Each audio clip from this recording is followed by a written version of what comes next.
Hello everyone, welcome to amazing channel of PW CLAT. I'm Advocate Mansi Jain. Nexus 3.0 के logical reasoning के session में आज आप सभी बच्चों का बहुत स्वागत है और आज हम अपने लेक्चर 2 को कवर करेंगे जहां पर एक बहुत इंपॉर्टेंट टॉपिक पढ़ेंगे जो आपके अक्सर क्लैट के पेपर में आपसे पूछते हैं. That is about flaws in the argument. तो फ्लॉज इन द आर्ग्यूमेंट के बारे में अगर हम लोग बात करें तो इस टाइप के जो क्वेश्चंस होते हैं ये आपसे पूछते हैं पैसेज के अंदर कि आपने पैसेज जब रीड करा उसके बाद आपने पैसेज के अंदर क्या फ्लॉ निकाला. Identify the flaw in the argument. Argument का मतलब होता है पैसेज. तो आपने जो पैसेज रीड करा आपको क्या लगा पैसेज रीड करके आर्ग्यूमेंट में क्या फ्लॉ है. तो फ्लॉ क्या होता है. फ्लॉ जैसे हम लोग आए दिन करते रहते हैं, लोगों के अंदर कमियां निकालना बहुत कॉमन सा ह्यूमन नेचर होता है. तो आपने लोगों में कमियां नहीं निकालनी है, आपने पैसेज के अंदर कमियां निकालनी है.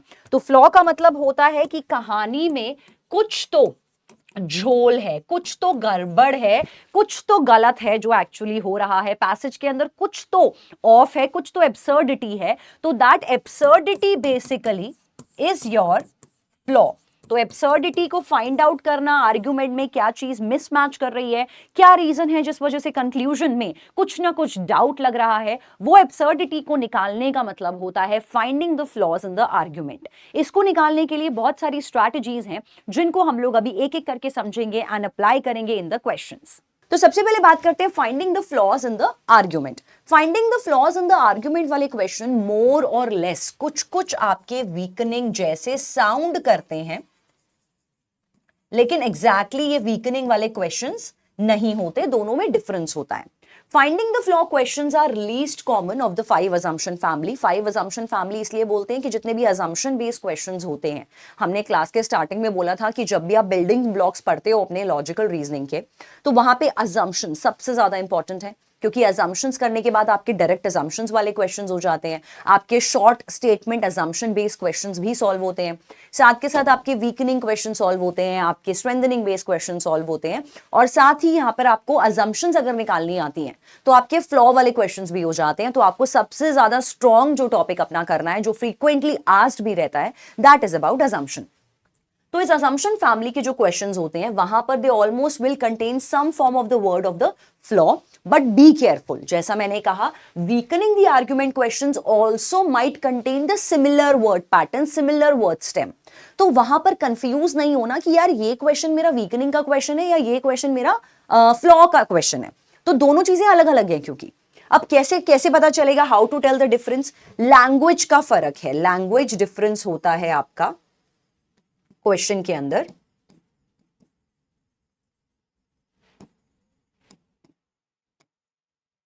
क्या होता है language difference, let's assign that. First of all, अगर फ्लॉ के क्वेश्चन की बात करें, that will contain the word flaw but not if the true language, not if true. If true वाले वर्ड्स यहां पर मिसिंग होते हैं, और जितने भी आपके वीकनिंग क्वेश्चंस होते हैं they will contain the word flaw plus if true. मतलब इनमें दो वर्ड्स होते हैं वीकनिंग में, कभी कभी फ्लॉ भी लिखा होगा और इफ ट्रू भी लिखा होगा. कैसे, ये नीचे देखते हैं. विच of the following if true would indicate a flaw in the teachers plan. तो मतलब हो सकता है पूरा का पूरा पैसेज टीचर के किसी प्लान के बारे में बात कर रहा होगा. अब ये क्वेश्चन है वीकनिंग का, वीकनिंग का क्वेश्चन फ्लॉ वर्ड लेके आ रहा है, तो वहां पे कंफ्यूज नहीं होना कि यार अगर इसमें फ्लॉ वर्ड लिखा है तो यार जो मैम ने फ्लॉ वाली टेक्निक्स बताई थी वो अप्लाई कर देते हैं. नहीं, ये नहीं करना है. फ्लॉ वाला डिफरेंट होता है. वीकन क्या कहता है कि विच of the following if true will indicate a flaw in the reasoning. मतलब कि आपको फ्लॉ तो निकालना है. और इफ ट्रू का मतलब क्या होता है, वीकनिंग और स्ट्रेंथनिंग में आपको जो ऑप्शन चॉइसेस होते हैं वो आपको कोई नई 4 बातें बताई गई होती हैं. तो ये पूछते हैं कि इन चारों बातों में से अगर कोई सच होती तो वो ऑथर के आर्ग्यूमेंट को कैसे वीक करेगी, या वो ऑथर के आर्ग्यूमेंट को कैसे स्ट्रेंथन करेगी या स्ट्रॉन्ग करेगी. तो जब कभी भी आप वीकनिंग या स्ट्रेंथन के क्वेश्चन पढ़ोगे, आपको हमेशा क्वेश्चन के अंदर एक वर्ड मिलेगा इफ ट्रू. मतलब ये जो 4 नीचे ऑप्शंस हैं, अगर ये सच होते, इफ ट्रू होते, तो ये ऑथर के आर्ग्यूमेंट को कैसे वीक करते, कैसे उनके अंदर फ्लॉ निकालते. या स्ट्रेंथन की बात करें तो ऐसा होता है विच of the following if true will strengthen the author's point of view. अब बात करते हैं फ्लॉ क्वेश्चन की. फ्लॉ क्वेश्चन में जैसा कि हमने यहां देखा कि ये इफ ट्रू वाला जो वर्ड्स होते हैं वो मिसिंग होते हैं. कैसे? क्वेश्चन आपका होगा विच of the following indicates a flaw in the reasoning above. तो इसने इफ टू नहीं यूज किया क्योंकि ये बोल रहा है कि फ्लॉ है। इसने बोला है कि जो आपने अभी आर्ग्यूमेंट पढ़ा है, ये जो अभी आपने पैसेज पढ़ा है, डेफिनेटली बाबा इसमें फ्लॉ तो है ही है। कैसे निकालोगे फिर वो फ्लॉ? इन्होंने बोला है कि विच of the following option is the flaw in the reasoning. मतलब ये जो 4 ऑप्शंस आपको दिख रहे हैं, ये बता रहे हैं कि इनमें से कोई एक ऑप्शन ऐसा है जो बता रहा है कि ऑथर के आर्ग्यूमेंट में क्या फ्लॉ है। तो इफ ट्रू वाला जो वर्ड है वो आपको वीकनिंग के क्वेश्चन में मिलेगा, और इफ ट्रू वाला वर्ड यहां पर इसके क्वेश्चन में माइनस होगा। इसी वर्ड से आपको पता चलेगा कि अगर फ्लॉ दोनों जगह लिखा है तो क्या ये मेरा वीकनिंग का क्वेश्चन है या क्या ये मेरा फ्लॉ इन द रीजनिंग का क्वेश्चन है। यहां पर answer choices are bit more abstract. यहां पे थोड़ी सी आंसर चॉइसेस आपकी एब्स्ट्रैक्ट होती हैं। कैसे होती हैं? Will understand by the way of the example. They are similar to but not as abstract as the structure family question. यहां पर आंसर चॉइसेस हमेशा आपको नई पीस ऑफ इंफॉर्मेशन लेके आती हैं, जैसा मैंने बच्चों को, आप लोगों को स्ट्रेंथनिंग में बताया था, वीकनिंग में बताया था। तो हमेशा वीकनिंग के क्वेश्चन में और इनफैक्ट स्ट्रेंथनिंग के क्वेश्चन में भी जो आपके आंसर चॉइसेस होंगे वो आपको किसी न्यू पीस ऑफ इंफॉर्मेशन को दिखा रहे होंगे, और आपको पूछेंगे कि अगर ये new piece of information add हो गई आर्ग्यूमेंट में तो ऑथर का आर्ग्यूमेंट या तो वीकन हो जाएगा या फिर और ज्यादा स्ट्रेंथन हो जाएगा, असेंचुएट हो जाएगा। अब बात करते हैं on occasion a flaw question may contain a synonym of the word flaw, जैसे कि होता है वनरेबल टू द क्रिटिसिज्म। तो पूछने के तरीके होते हैं जो आपके फ्लॉ के क्वेश्चंस होते हैं, उनके कुछ कॉमन क्वेश्चन स्टेम्स होंगे।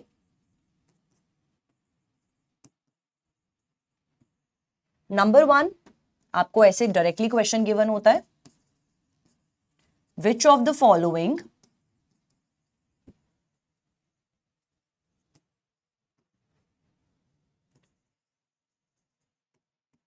gives the flaw in the reasoning, या फिर आपको ऐसा क्वेश्चन गिवन होगा विच इज स्टेटिंग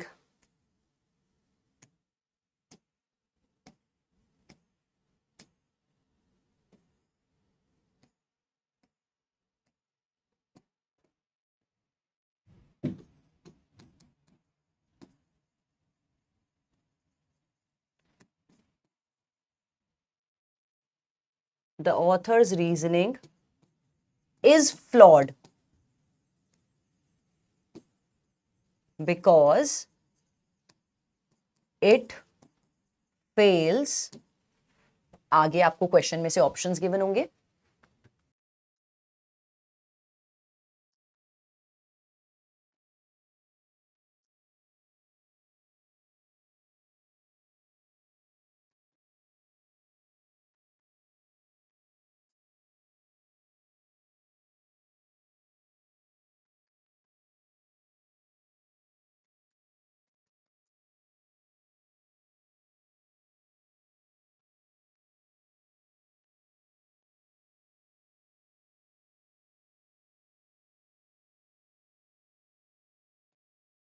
ये 3 टाइप के आपको क्वेश्चन स्टेम पूछे जाते हैं whenever you are dealing with a flaw kinds of questions.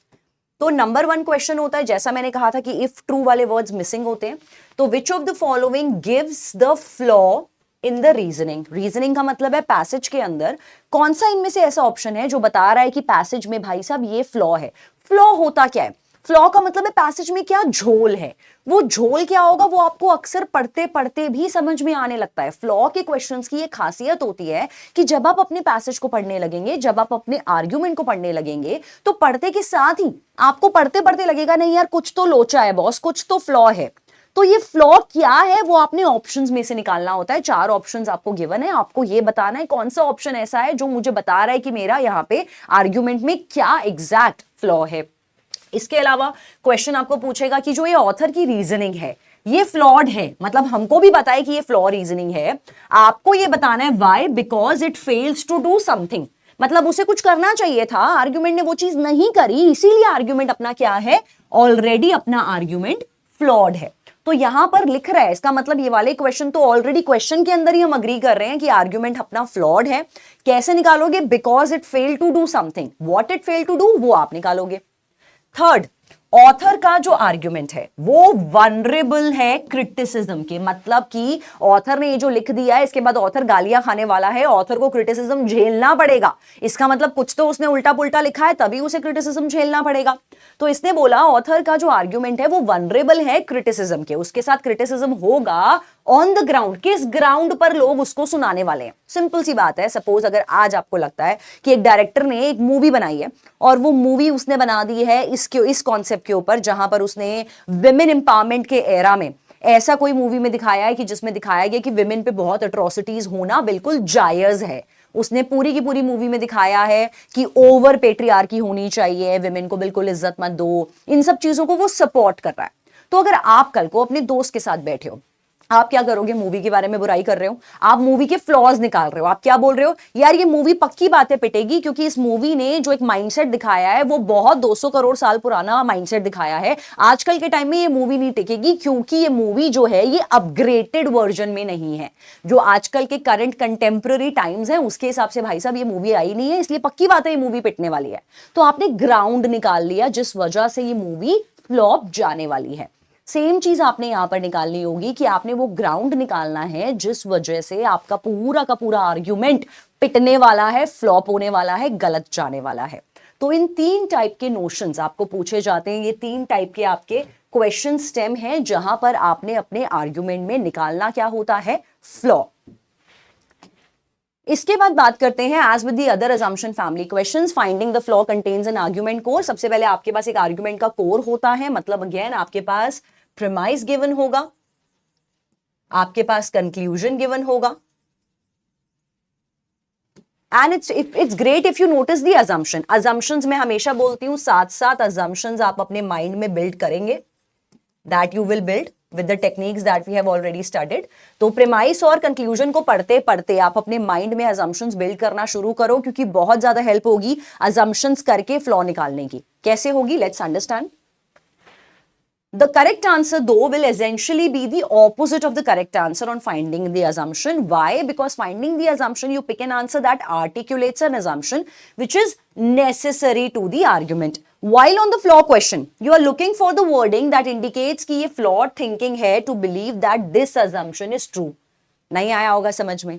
अभी समझाती हूँ क्लियरली कि ये पैराग्राफ क्या बोलना चाह रहा है। ये पैराग्राफ ये कहना चाह रहा है, जैसे कि पहले एग्जाम्पल बता देती हूँ।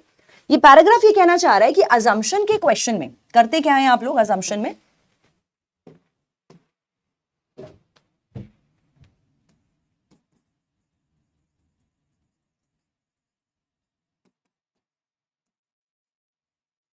अजम्पशन के क्वेश्चन में आपको करना क्या होता है? आपके पास एक प्रीमाइस होता है और आपके पास एक कंक्लूजन होता है। आप इन दोनों के बीच का अजम्पशन निकालते हो जो आपके प्रीमाइस और कंक्लूजन पर बेस्ड है। Any assumption which must be true. Why? क्योंकि आपके पास स्टेटेड इंफॉर्मेशन है प्रीमाइस के फॉर्मेट में, कंक्लूजन के फॉर्मेट में। तो इन दोनों चीजों को जो कड़ी जोड़ रही है वो होती है आपकी अजम्पशन। वो आप निकालते हो by the techniques that we have already studied in the previous lectures. तो आपने निकाल लिया अजम्पशन, ये तो रहा अजम्पशन क्वेश्चन। फ्लॉ क्वेश्चन में क्या करना होता है अब? और ये टेक्निक बहुत निंजा टेक्निक है, बहुत ध्यान से समझोगे तो कभी भी फ्लॉ के क्वेश्चंस गलत नहीं होंगे। फ्लॉ क्वेश्चंस में क्या करना है? Reverse of the assumptions। How to reverse these assumptions? मतलब कि फ्लॉ ये कहता है कि भाई साहब ये जो प्रीमाइस था और ये जो कंक्लूजन था ये किसी ना किसी assumption पे तो टिके थे, किसी ना किसी assumption पे तो बेस थे। हमको उसी assumption को किल करना है, वो बन जाता है अल्टीमेटली अपना द टेक्निक फॉर फ्लॉ। मतलब कि जिस assumption पे, जिस कड़ी पर, जिस बेस पर पूरा का पूरा आर्ग्यूमेंट बेस्ड है, पूरा का पूरा आर्ग्यूमेंट जिस assumption पर टिका है, प्रीमाइस और कंक्लूजन के बीच का जो बिल्डिंग ब्लॉक होता है वो होता है assumption। जिस पर पूरा आर्ग्यूमेंट बेस्ड था वो assumption को ही अगर तुम हिला दो तो आर्ग्यूमेंट फ्लॉ हो जाता है। इसका बहुत छोटा सा एग्जाम्पल पहले बताऊंगी मैं यहाँ पे आपको। एक एग्जाम्पल सपोज मैं यहां पे लेती हूं क्वेश्चन फॉर्मेट में, it's going to rain tomorrow,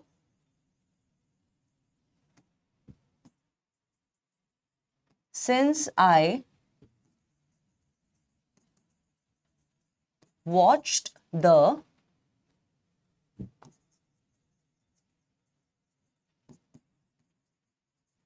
weather forecast on my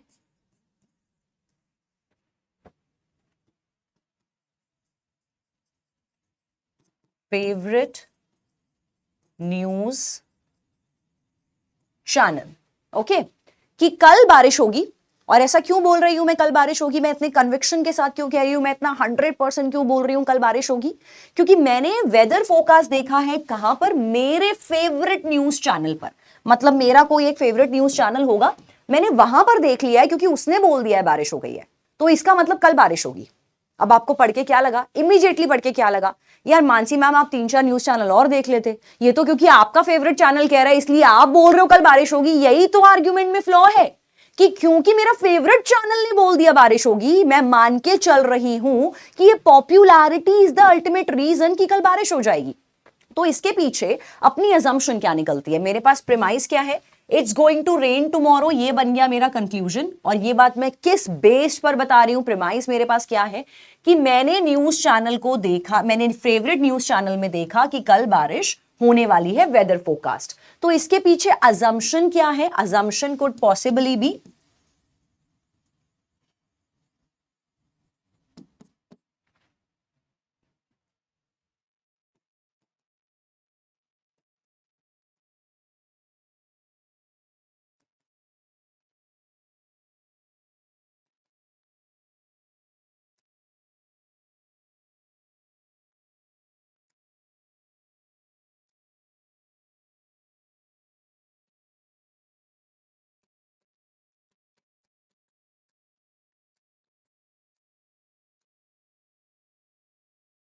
author की इस आर्ग्यूमेंट के पीछे क्या रही होगी अजम्पशन।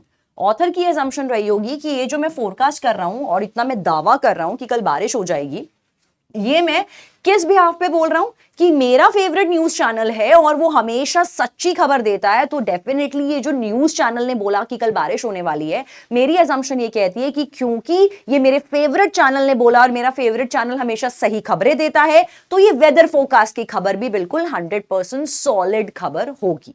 अब हमको निकालना है इसी में फ्लॉ। तो जैसा अभी हम लोगों ने डिस्कस किया यहां पर कि जब कभी भी आपको फ्लॉ निकालना है, आपको फ्लॉ को यहां पर रिवर्स करना है, अजम्पशन को रिवर्स करो। अगर अपनी अजम्पशन को, if you are reversing your assumption, तो उस केस में आपका वो निकल जाता है फ्लॉ, वो बन जाता है आपका flaw, the reverse of the assumption. तो कैसे बनेगा ये इस केस में,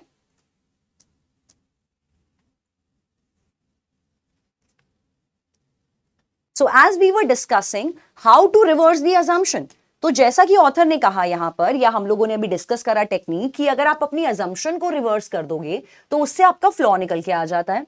तो अगर मैं इस अजम्पशन को रिवर्स कर दूं, रिवर्स कैसे, कि मतलब अपने फेवरेट चैनल की खबर को सत्य मानना, बिलीविंग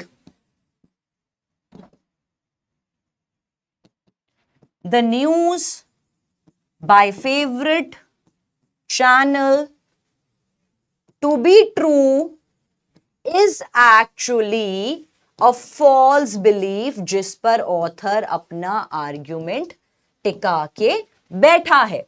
तो हमने इसी बिलीफ को, जो अजम्पशन था, उसी को हमने रिवर्स कर दिया कि ये जो तेरा बिलीफ है, जिसमें जैसे तू कह रहा है कि कल बारिश हो जाएगी, ये तेरा विश्वास जो है वो गलत विश्वास है, वो तेरा फॉल्स बिलीफ है। तो reversal of an assumption will help you to figure out कि कैसे आपने निकालना होता है अपना करेक्ट फ्लॉ। इसके अलावा एक और क्वेश्चन देखते हैं, एग्जाम्पल आपके सामने है। Pierre was recovering from the flu when he visited Shelley. तो पेयर जो था उसको ऑलरेडी फ्लू से वो रिकवर कर रहा था। This is the first premise to us. अभी तक प्रॉपर तरह से ठीक नहीं हुआ था, रिकवर कर रहा था from the flu, when he visited Shelley last week. Now Shelley is showing the signs of flu. अब उसने लास्ट वीक उसको विजिट किया, अब इसके बाद क्या हुआ? Shelley has started showing the signs of flu. If Pierre had waited until he was no longer contagious, मतलब जब तक पियर भला चंगा नहीं हो जाता, अगर वो उस टाइम पे भला चंगा होने के बाद जाता, Shelley would not have become ill. तो मतलब अगर पियर वेट करता कि वो he was no longer contagious, contagious का मतलब होता है आपका infectious, तो अगर पियर वेट करता कि जब तक उसका पूरा इन्फेक्शन खत्म नहीं हो जाता, अगर वो तब तक का वेट करता, तो शेली की तबीयत ना खराब होती. तो सबसे पहले निकालते हैं इसमें अजम्पशन यहां ये क्या कहती है? अब आपके पास प्रीमाइस है, आपके पास कंक्लूजन है, आपकी क्या अजम्पशन है? ऑथर का ये मानना है कि शेली को फ्लू जो पकड़ा है वो पियर की वजह से पकड़ा है. यही बात है. कैसे? उसने बोला पियर फ्लू से रिकवर कर रहा था, डायरेक्टली नहीं बोला. अजम्पशंस कभी भी डायरेक्टली नहीं होती हैं. ऑथर ने यहां पे डायरेक्टली किसी लाइन में नहीं बोला कि पियर की वजह से शेली को फ्लू हुआ है. इनडायरेक्टली अजम्पशन दिखा रहा है अपनी. कैसे? पहले उसने बोला कि पियर को फ्लू हो रखा था, पियर वाज सफरिंग फ्रॉम फ्लू, पूरी तरह से वो ठीक नहीं हुआ था जब वो शेली को लास्ट वीक मिलने गया. उसके मिलने के बाद शेली के अंदर कुछ कुछ फ्लू के सिम्टम्स दिखने लग गए. फिर उसने तीसरी बात बोली कि अगर पियर ठीक हो जाता और फिर शेली से मिलने जाता तो शेली की तबीयत खराब ना होती. तो अजम्पशन, पियर से ही शेली को फ्लू पास हुआ है. यही है ऑथर की अजम्पशन. तो एक बार यहां पर लिख लेते हैं अजम्पशन ऑथर की. Pierre is responsible for Shelley's flu. ये हो गई आपकी ऑथर की assumption. Author is assuming Pierre was definitely the one to infect Shelley. यही बोलना चाहता है ऑथर. डायरेक्टली नहीं बोला है, लेकिन अजम्पशन तो यही दिखाना चाहता है अपने प्रीमाइस कंक्लूजन से. The author is also assuming, एक और बात अज्यूम कर रहा है ऑथर, कि पियर से ही हुआ है शेली को फ्लू. क्या पता पियर से शेली को नहीं हुआ हो फ्लू, उसके बाद शेली अपने दोस्तों में गई हो, उनमें से किसी को फ्लू हो रहा हो. ये नहीं सोचा ऑथर ने. यही तो फ्लॉ है, लेकिन अभी वहां तक नहीं जाना. अभी ऑथर ये अज्यूम करके चल रहा है, अजम्पशन क्या है? पियर से ही शेली को फ्लू हुआ है. शेली शायद किसी और से भी मिली होगी, लेकिन वहां से भी उसको फ्लू नहीं पकड़ा. उसको फ्लू किससे पकड़ा है? पियर से. Author is also assuming that there is no other way, कोई और पॉसिबल क्राइटेरिया ही नहीं है जिस वजह से शेली सिक हुई होगी. मतलब ओनली रीजन, ऑथर के हिसाब से ओनली रीजन कौन है? पियर है. कोई और से मिली भी होगी तब भी फ्लू नहीं पकड़ा होगा. फ्लू उसको पियर की वजह से ही हुआ है. Perhaps it is the flu season. ये नहीं सोचा ऑथर ने कि क्या पता, जैसे कोविड का टाइम चल रहा था, कि क्या पता भाई ये फ्लू का ही सीजन चल रहा हो और आए दिन हर दूसरे बंदे को फ्लू हो रहा हो जिससे भी शेली मिली है. Perhaps it could be the flu season. Many people with whom Shelley came in the contact might have the flu. तो correct answer might be something like this. अब अगर यहां पर आपको पूछा जाता कि ये आर्ग्यूमेंट आपके सामने है जो ऊपर की 4 लाइन है, अब आप निकालो भाई इसमें फ्लॉ, क्या फ्लॉ है इस आर्ग्यूमेंट के अंदर, तो आपको कुछ ऐसे गिवन होगा. The author fails to consider, author ये कंसिडर करना भूल गया that there are alternative paths by which Shelley could have been affected. assumption को कर दिया रिवर्स. पियर ही कारण है शेली के फ्लू का.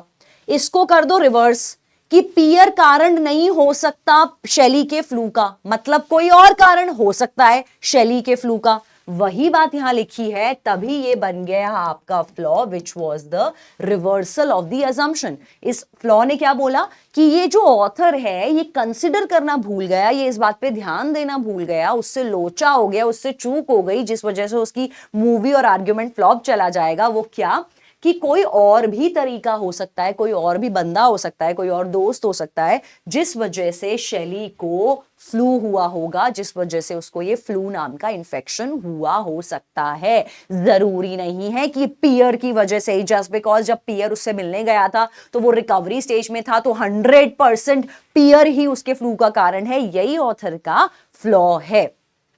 Contrast the language with the assumption itself, जैसा मैंने कहा अजम्पशन को रिवर्स करो, उसके साथ अपनी लैंग्वेज को कॉन्ट्रास्ट करो।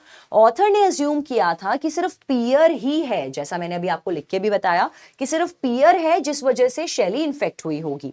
अगर ये ट्रू है, then the piece of information at least partially fits the author's argument. When you take the same information, flip it around. जैसा मैंने कहा था अभी आपको क्या करना है? Reverse the assumption will let you have a flaw in the argument.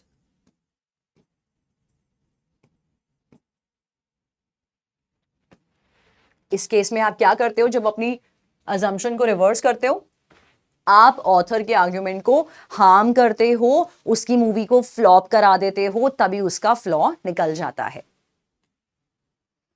तो इस केस में Pierre was recovering from flu when he visited Shelley last week and now Shelley is showing the signs of flu.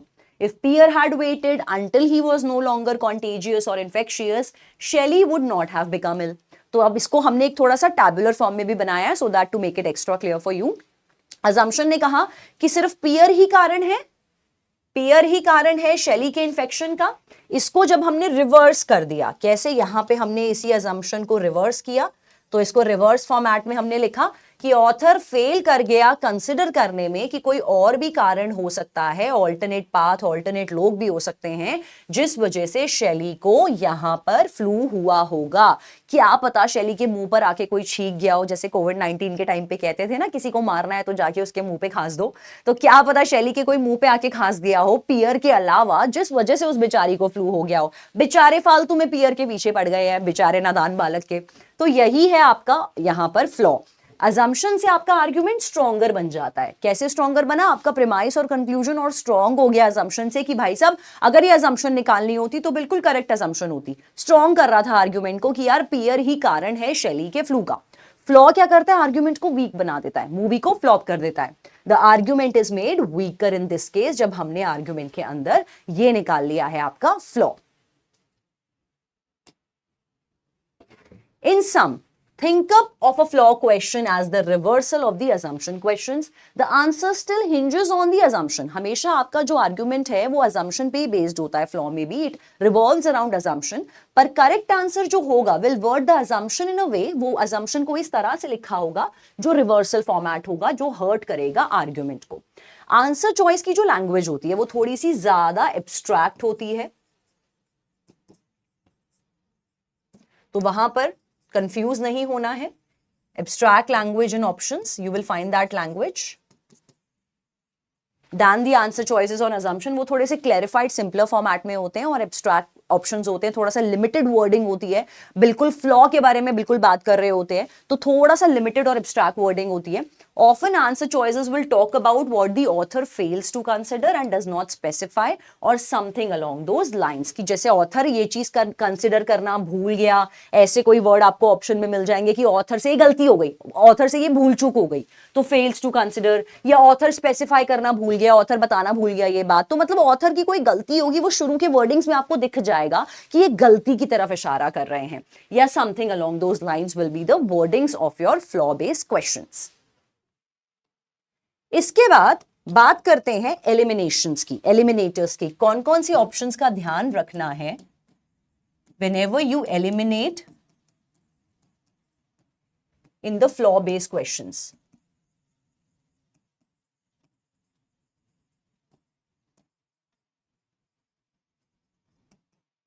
What are those eliminators जिनका आपको खास ध्यान रखना है जब कभी भी आप फ्लॉ बेस्ड क्वेश्चंस करो?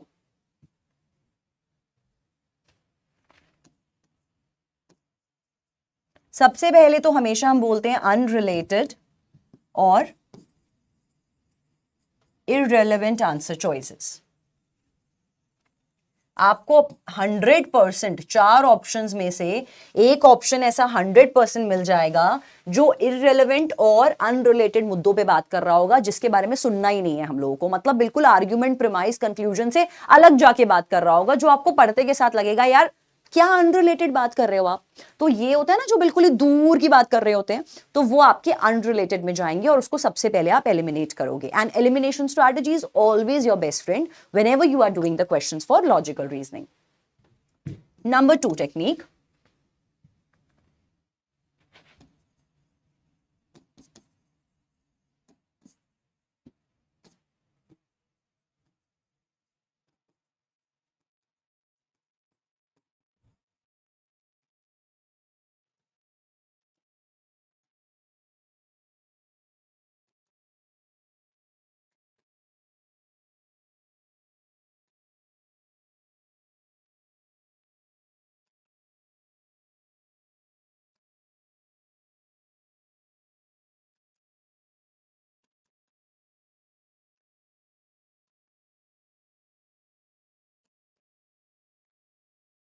अब ये इंपॉर्टेंट है कि ऐसे कुछ ऑप्शंस होते हैं जो बात करेंगे जो आपके करंट प्लान पर कोई फ्लॉ नहीं दे रहे होंगे, रादर डिस्कस कर रहे होंगे कि एक ऑल्टरनेट प्लान कर लेते तो कुछ हो जाता।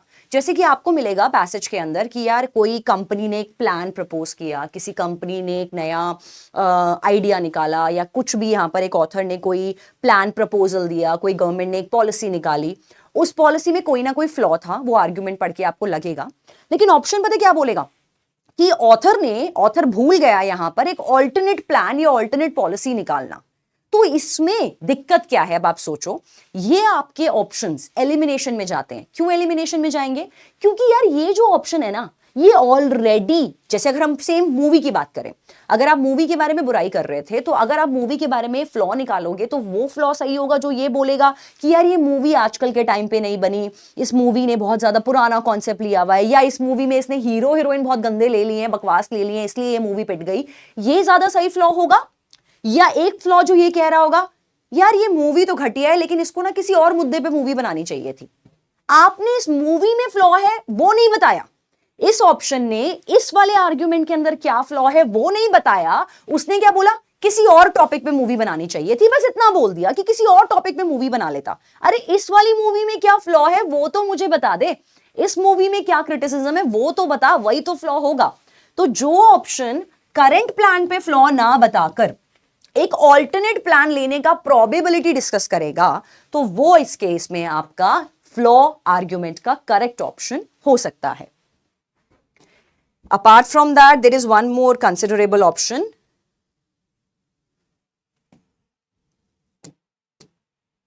Options that curtail the reverse logic.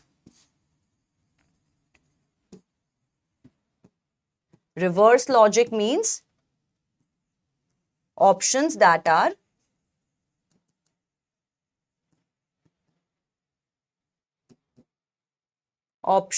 are falsifying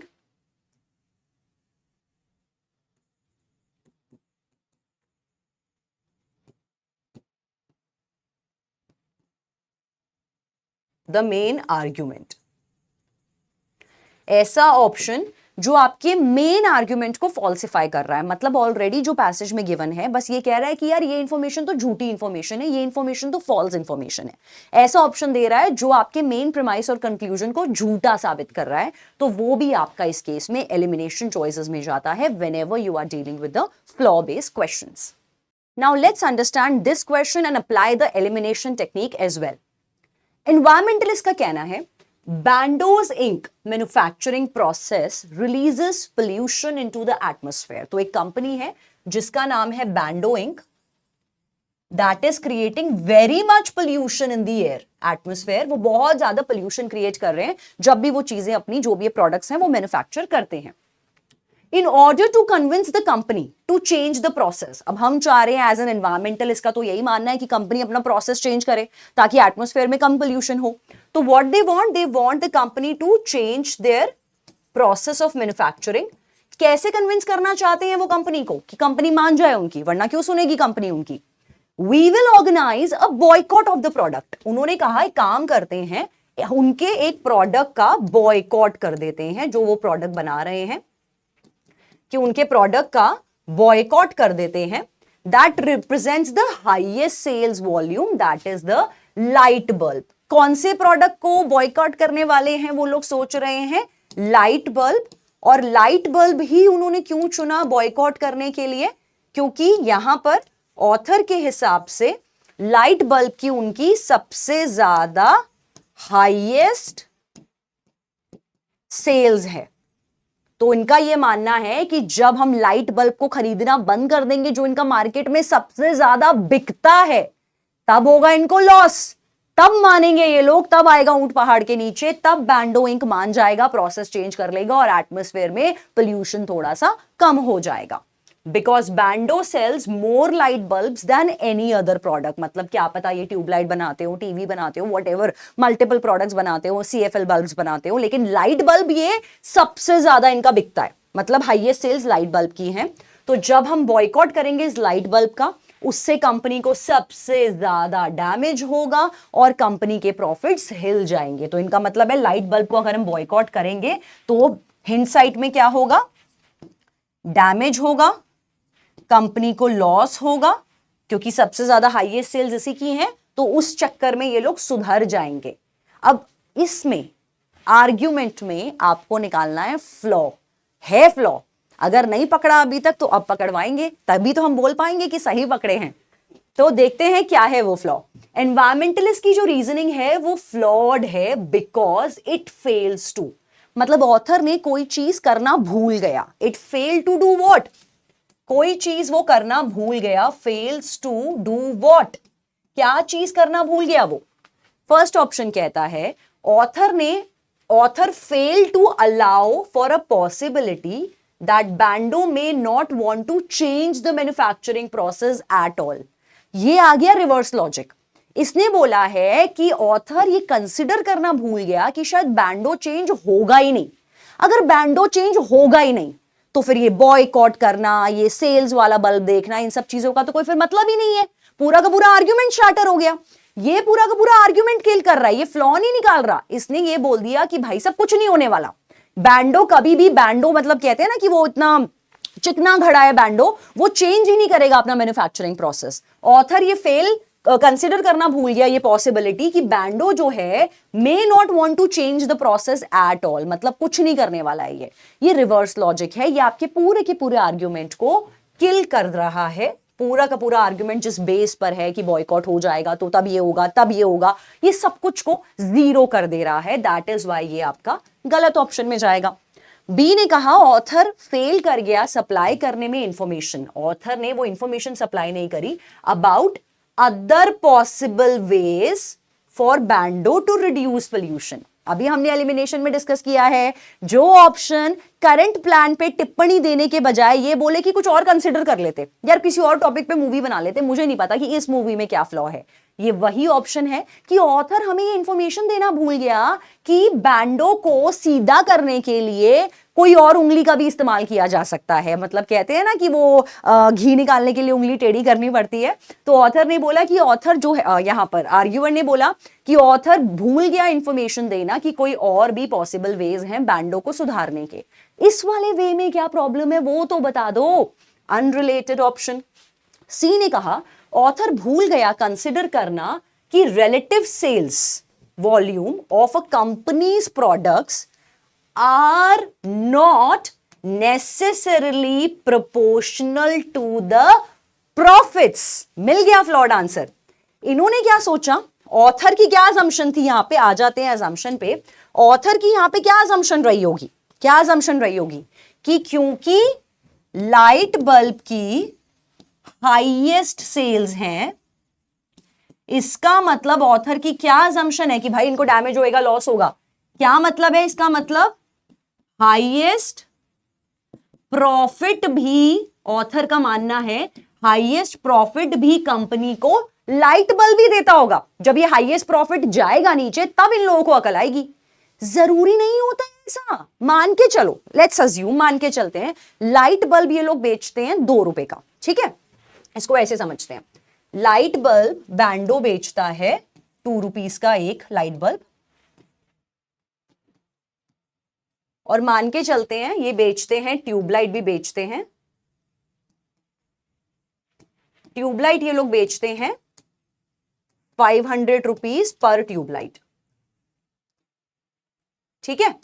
light bulb वो बेच रहे हैं 2000, हाईएस्ट सेल्स हैं, तो नंबर ऑफ लाइट बल्ब मान के चलते हैं 2000 बेचा, तो टोटल रेवेन्यू कितना आया, 2 into 2000 4,000 रुपीज।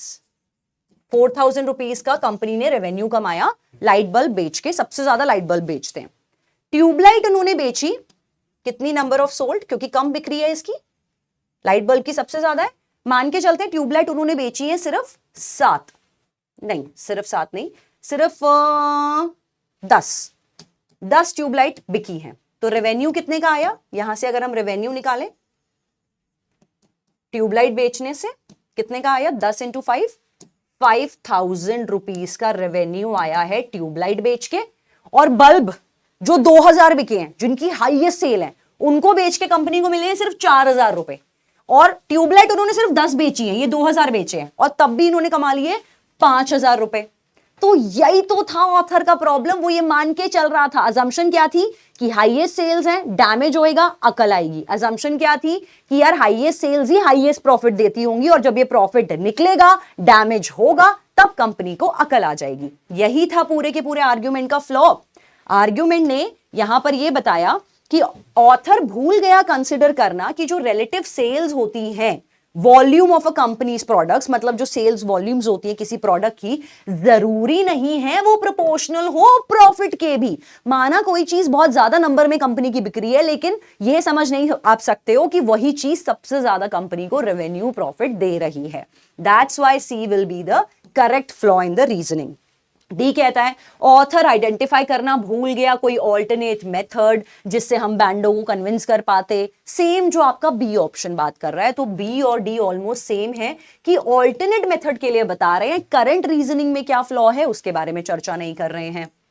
ई आपका अनरिलेटेड ऑप्शन है कि ऑथर भूल गया कंसिडर करना कि बॉयकॉट की वजह से बहुत लंबा टाइम लग जाएगा इस पर्पस को अचीव करने में। अगेन बॉयकॉट से आगे चल के कितना लंबा टाइम लगेगा वो बात की बात है, करंटली बॉयकॉट वाले प्लान में क्या झोल है भाई वो बता दे।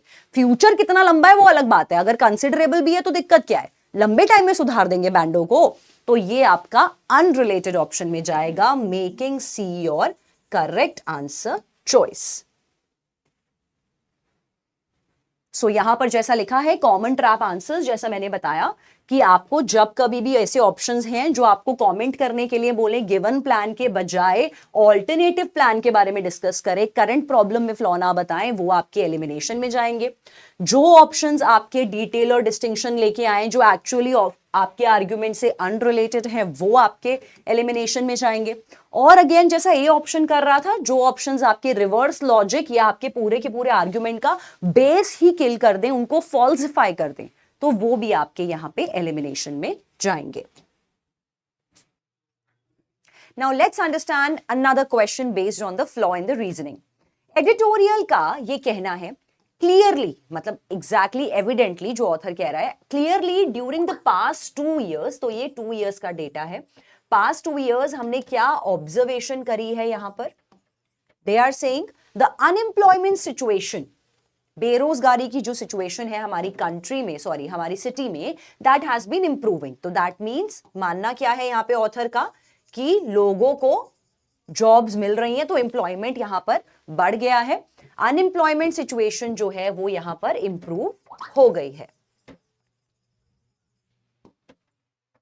पॉज। नेक्स्ट लाइन ये कहती है studies show that the number of unemployed people who are actively looking for the jobs has steadily decreased during that period। तो ऑथर अब यहां पर जो प्रिमाइस आपको दे रहा है, जो इंफॉर्मेशन स्टेटेड फैक्ट दे रहा है ऑथर के हिसाब से, यहां पर प्रिमाइस क्या है जिसके हिसाब से उन्होंने फर्स्ट लाइन में कंक्लूजन निकाला है। तो प्रिमाइस ऑथर के हिसाब से यहां पर है कि the people who were actively looking for the jobs, तो people have stopped looking for the jobs. तो क्योंकि लोगों ने जॉब ढूंढना बंद कर दिया है, ये यहां पे ऑथर का आपके प्रिमाइस है, क्योंकि लोगों ने जॉब ढूंढना बंद कर दिया है, इस बात से ऑथर ने कंक्लूजन क्या निकाला है कि यार हमारी कंट्री में एम्प्लॉयमेंट हो रहा है और अनएम्प्लॉयमेंट की सिचुएशन 2 साल में, कंट्री नहीं सिटी, हमारी सिटी में यहां पर अनएम्प्लॉयमेंट की सिचुएशन इंप्रूव हो गई है, क्योंकि लोगों ने, जो लोग एक्टिवली जॉब देख रहे थे उन लोगों ने स्टॉप कर दिया है, रोक दिया है जॉब ढूंढना।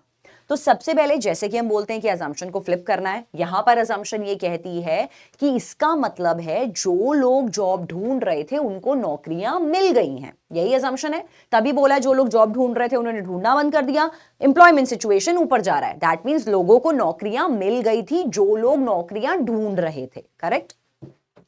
अब पढ़ते हैं क्वेश्चन। एडिटोरियल का ये जो पूरा रीजनिंग है ये वनरेबल टू द क्रिटिसिज्म है, बिल्कुल क्रिटिसिज्म है, ये मूवी फ्लॉप है। कौन से ग्राउंड पे है वो आपको फिगर आउट करना है कि यहां पे झोल क्या लग रहा है स्टोरी में।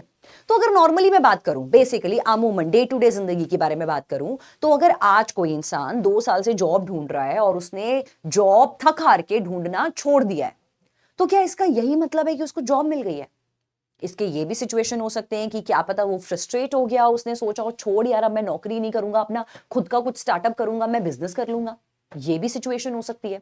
क्या पता उस इंसान को कुछ और काम ऑलरेडी मिल चुका हो जो जॉब से रिलेटेड ना हो या वो कुछ और फील्ड से रिलेटेड हो। तो या फिर इंसान क्या पता फ्रस्ट्रेट हो गया हो, डिप्रेस हो गया हो, क्या पता सुसाइड कर लिया हो, बोलना नहीं चाह रही हूं ऑल्दो, बट स्टिल कोई और भी तो रीजन हो सकता है कि जिस वजह से उसने जॉब ढूंढना बंद कर दिया। यही क्यों मान रहे हो कि उसको नौकरी मिल चुकी होगी? यही क्रिटिसिज्म है। ए ने कहा ऑथर ने प्रिज्यूम कर लिया विदाउट प्रोवाइडिंग जस्टिफिकेशन दिए बिना कि जो गवर्नमेंट है वो लीस्ट पार्टली रिस्पॉन्सिबल है यहां पर एम्प्लॉयमेंट सिचुएशन के। गवर्नमेंट का क्या रोल है जॉब देने में नहीं देने में, वो यहां पर अनरिलेटेड दिख रहा है, क्योंकि ऐसा ना कोई प्रेमाइस है ना कोई कंक्लूजन है, तो फ्लॉ भी गवर्नमेंट के पॉइंट से कहां से निकल के आ सकता है? अनरिलेटेड। बी ने कहा यह पूरा पैसेज रिलाई कर रहा है एक ऐसे डेटा पर जो काफी छोटा है, मतलब कि सिर्फ 2 साल का डेटा तो यार बहुत कम होता है जिसके बेस पे हम एक इन्फ्रेंस निकाल लें।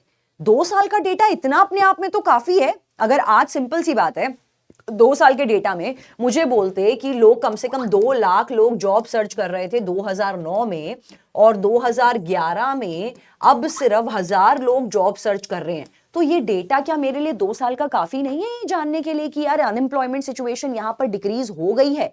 तो 2 साल का डेटा अपने आप में काफी है, उतना कम नहीं है जितना बी ऑप्शन बोल रहा है कि ये बहुत बड़ा फ्लॉ है। सी ने कहा ऑथर भूल गया ये पॉसिबिलिटी देखना कि मेनी अनएम्प्लॉयड वर्कर्स, जो अनएम्प्लॉयड वर्कर्स थे जो जॉब ढूंढ रहे थे, they still Dzire the job, may have stop looking the jobs all together. Frustrate हो गए हैं वो बेचारे, जॉब ढूंढना बंद कर दिया उन्होंने, मिल नहीं रही है उनको जॉब। आप ये मान के चल लो कि नहीं यार हमारी सिटी में तो एम्प्लॉयमेंट सिचुएशन बहुत सही जा रही है, तो ये मिल गया हमें करेक्ट फ्लॉ। डी ने कहा ऑथर भूल गया अकाउंट में लेना कौन सी बात, कि there are sorts of governmental efforts जिस वजह से अनएम्प्लॉयमेंट रिड्यूस हुई है, may not be effective, government के जितने भी मेजर्स हैं वो इतने इफेक्टिव नहीं रहे हैं creating more high paying jobs, and unrelated option, that's why आपका C will be the correct choice. Understanding another question. तो अब यहां पर एक चीज ध्यान रखना कि जब भी आपके फ्लॉज गिवन होते हैं, समटाइम्स फ्लॉज में एक टाइप का फ्लॉ बहुत कॉमनली पूछा जाता है आपके एग्जाम्स में, वो होता है रिवर्स कॉजालिटी। रिवर्स कॉजालिटी ये कहता है जहां पर एक्चुअली में कुछ कॉज और किसी चीज का कोई इफेक्ट होता है, लेकिन यहां पर जब फ्लॉ गिवन होगा तो फ्लॉ में क्या करेंगे, फ्लॉ में वो क्या करेंगे, इसको रिवर्स कर देंगे और ये बन जाता है आपका फ्लॉ। मतलब कॉज को इफेक्ट मान लेते हैं, इफेक्ट को कॉज मान लेते हैं। तो इसका सिंपल सा बहुत सिंपल एग्जांपल दूंगी। मैंने बोला कि क्योंकि आज बारिश थी इसीलिए सैम रेनकोट पहन के बाहर गया, तो बारिश थी वॉज अ कॉज, रेनकोट पहन के जाना वॉज एन इफेक्ट। इसको हमने रिवर्स कर दिया। आर्ग्यूमेंट में जब ये फ्लॉ की तरह दिखाएगा तो बोलेगा कि क्योंकि आज सैम रेनकोट पहन के घर से बाहर निकला इसीलिए बारिश को होना ही था। तो ये रिवर्स कॉजालिटी हो गया आपका, इस केस में ये आपका गलत आंसर में जाएगा जहां पर रिवर्स कॉजालिटी होता है। Now based on this type of flaw let's understand इस क्वेश्चन में क्या गिवन है। साइकोलॉजिस्ट का यह मानना है कि एक स्टडी कंडक्ट हुई है 436 यूनिवर्सिटी स्टूडेंट्स पर, जहां पे देखा गया कि जिन भी बच्चों ने शॉर्ट नैप्स ली हैं पूरे दिन में, जिन्होंने भी शॉर्ट नैप्स ली हैं थ्रू आउट द डे, उन बच्चों के साथ क्या प्रॉब्लम हुई है, they suffered from insomnia, that is the sleeplessness, नींद ना आने की बीमारी को इंसोम्निया कहते हैं। तो उनको इंसोम्निया की प्रॉब्लम हुई है more frequently than those who did not, जिन बच्चों ने ऐसा नहीं किया था, दिन में नैप्स नहीं ली थी, उनको इंसोम्निया नहीं हुआ। तो मतलब कि शॉर्ट नैप्स लेना वॉज अ कॉज, और इस वजह से इफेक्ट क्या हुआ कि उसको, उन बच्चों को क्या प्रॉब्लम हुई, इंसोम्निया की। अब यहां पर ऑथर कहना चाहता है नेक्स्ट लाइन में, साथ के साथ हमने ये जाना more over people who work in the commercial fishing, जो लोग कमर्शियल फिशिंग वेसल्स में काम करते हैं, उन लोगों के इररेगुलर स्लीप पैटर्न्स होते हैं। मतलब कभी दिन में सो रहे हैं, कभी शाम को सो रहे हैं, तो इररेगुलर स्लीप पैटर्न्स होते हैं, जहां पर उनको भी फ्रीक्वेंट नैपिंग की प्रॉब्लम होती है। फ्रीक्वेंट नैपिंग वो लोग करते रहते हैं, झपकियां लेते रहते हैं, जैसे ये बच्चे ले रहे हैं। And they also suffer from insomnia. तो सेम क्लास 2 कैटेगरी में सेम इंडिविजुअल्स के बारे में बताया, और क्लास 2 कैटेगरी से यहां पर ये बोला कि जो लोग कमर्शियल फिशिंग वेसल्स में काम करते हैं, उनके साथ भी यही कॉज है, नैपिंग लेने वाला, और उसका इफेक्ट भी क्या है, इंसोम्निया। तो सेम पैरामीटर्स पे दो ग्रुप ऑफ पीपल के बारे में बताया। So it is very likely, ultimate conclusion क्या है, that napping tends to cause insomnia. तो पैसेज का यहां क्या मतलब है, अल्टीमेट अपना कॉज क्या है, नैपिंग, झपकियां आना। और जब तुम्हें झपकियां आने की प्रॉब्लम होती है तो इसका इफेक्ट क्या होता है कि आपको इंसोम्निया नाम का बीमारी हो जाता है, जहां पे आपको नींद नहीं आती है। The reasoning in the psychologist's argument is vulnerable to the criticism on which ground? तो अगेन आपने फ्लॉ निकालना है यहाँ पे। तो सेम जैसे अभी हमने बात करी कि रिवर्स कॉजालिटी कभी कभी गिवन होता है, जहां कॉज को इफेक्ट, इफेक्ट को कॉज बना देते हैं। तो एक्चुअली में यहाँ पे कॉज क्या है, कॉज यहाँ पर अगर आप समझोगे आर्ग्यूमेंट को पढ़ते टाइम, तो कॉज ऑलरेडी आपका इंसोम्निया है। लोगों को एक्चुअली में ये डिजीज है, ये हुआ कैसे, उसके सिम्टम्स नहीं बताए, उसके कॉजल फैक्टर्स नहीं बताया, बस इंसोम्निया इज अ कॉज। उसकी वजह से इफेक्ट क्या होता है इस पे लोगों का, कि लोगों को शॉर्ट नैपिंग होती है, क्योंकि इंसोम्निया का मतलब है आपको एक्चुअल टाइम पे नींद ना आना। आपको रात को नींद आनी चाहिए, आपको रात को नींद नहीं आ रही, तो अब जो रात को नींद नहीं आई है वो कभी तो आएगी।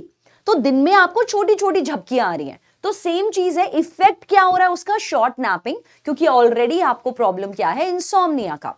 तो अभी यही रहेगा इसमें आपका। ए ने कहा प्रिज्यूमिंग विदाउट द जस्टिफिकेशन की यूनिवर्सिटी स्टूडेंट्स जो हैं, जो सफर कर रहे थे इंसोम्निया से more frequently than do members of the general population. इसने कहा ये बताना भूल गया जस्टिफिकेशन के बिना कि जो यूनिवर्सिटी स्टूडेंट्स थे उनको ये प्रॉब्लम ज्यादा आ रही थी in comparison to the general population. हमें सिर्फ दो टाइप ऑफ ग्रुप बताए हैं, जनरल पॉपुलेशन के बारे में जब जिक्र नहीं है तो फ्लॉ भी वहां से रिलेट नहीं हो सकता।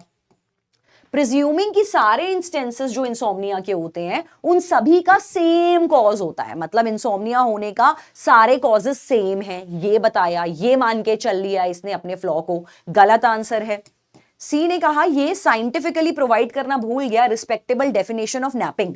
इसने कहा फ्लॉ पूरे के पूरे पैसेज में ये कि ये नैपिंग का सही डेफिनेशन देना भूल गया। समझ तो आ रहा है भाई, शॉर्ट नैप्स का डेफिनेशन या नैपिंग का डेफिनेशन यहां रिक्वायर्ड था या स्टडी के रिजल्ट्स इंपॉर्टेंट थे। डी ने क्या कहा, ऑथर कंसिडर करना भूल गया द पॉसिबिलिटी कि जो ये फ्रीक्वेंट डे टाइम नैपिंग की प्रॉब्लम है ये एक्चुअली में इफेक्ट है rather than the cause of insomnia. Same जो हमने डिस्कस किया कि ये जो शॉर्ट नैपिंग हो रहा है ये कॉज नहीं है, ये इफेक्ट है, और इसका कॉज क्या है, insomnia, making D the correct answer choice. So these were the questions that you have practiced on flaw in the argument. लेकिन सिर्फ इन क्वेश्चंस के अलावा a lot of practice is required ताकि आप इस टॉपिक को अपना एस कर सकें। और प्रैक्टिस करने के लिए आपने क्या करना है, आपने जाना है PW की ऐप पर, वहां पर जाके अपने बैच नेम को सर्च करना है, that is CLAT nexus 3.0। Batch name को जब आप सर्च करेंगे तो वहां पर आपको ये लेक्चर भी विजिबल होगा, साथ के साथ लेक्चर पर आपको डीपीपीज अवेलेबल होंगी। डीपीपीज का मतलब होता है डेली प्रैक्टिस प्रॉब्लम। तो जो आपने लेक्चर में यहां पर पढ़ा है उसको प्रैक्टिस करके और ज्यादा सॉलिडिफाई करना बहुत इंपॉर्टेंट है। तो डीपीपीज में आप प्रैक्टिस कर सकते हैं, पीडब्ल्यू की ऐप पर जाकर आपको आज के लेक्चर से रिलेटेड डीपीपी मिल जाएगी। So on that note I will wind up today's session. मिलेंगे आप लोगों से बहुत जल्द अगले सेशन में, तब तक के लिए take care everyone, bye bye all and happy learning to all the students.